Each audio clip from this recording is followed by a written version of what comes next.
तारीक़ spiritual academy से आपकी खिदमत में हाजिर है। बिहम्दिल्लाह ताला हमारी सीरीज़ का सिलसिला चल रहा है और आप सीखने सिखाने का सिलसिला है। आपको मालूम है कि मेडिटेशन एक अहमियत रखती है आपकी बॉडी को फिट रखने के लिए, आपके इलाज के लिए। लोग योगा करते हैं, मेडिटेशन करते हैं और मुख्तलिफ हीलिंग्स का नाम आप लोगों से सुनते होंगे। तो तारीक़ स्पिरिचुअल अकेडमी करवाने जा रही है free of cost healing from meditation, यानी मेडिटेशन के जरिए से आपके नफ्सियाती अमराज, जिस्मानी अमराज, ज़हनी कमजोरी, आसाबी कमजोरी, जिस्मानी कमजोरी को दूर करें। किस तरह हम ऐसी एनर्जी अपने अंदर प्रोड्यूस करें जिससे हम दुनिया में सक्सेस, कामयाबी हासिल कर सकते हैं। तो हीलिंग फ्रॉम मेडिटेशन के लिए आप ज्वाइन करेंगे, दिए गए लिंक पर क्लिक करके फॉर्म को फिल करेंगे।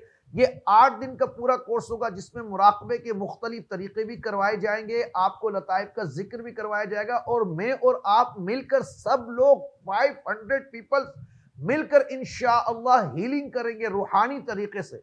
ऐसी हीलिंग जिससे आप दुनिया में जहां भी बैठे हुए आपके कल्ब, रूह और जहन को सुकून मिले। बिलखुसूस जो लोग नफ्सियाती मर्ज का शिकार है, ऑटिज्म का शिकार है, जिनको नफ्सियाती दौरे पड़ते हैं, वो हीलिंग फ्रॉम मेडिटेशन को जरूर ज्वाइन करें ताकि आपको इस तरह से सिखाया जाए कि आप खुद अपनी हीलिंग घर बैठे कर सकें। तो इसके लिए फ्री ऑफ कॉस्ट है, कोई चार्जेस नहीं है। सिर्फ 8 दिन आप और मैं लाइव शामिल होंगे, हीलिंग भी करेंगे, मेडिटेशन भी सीखेंगे, लताइफ का जिक्र भी होगा।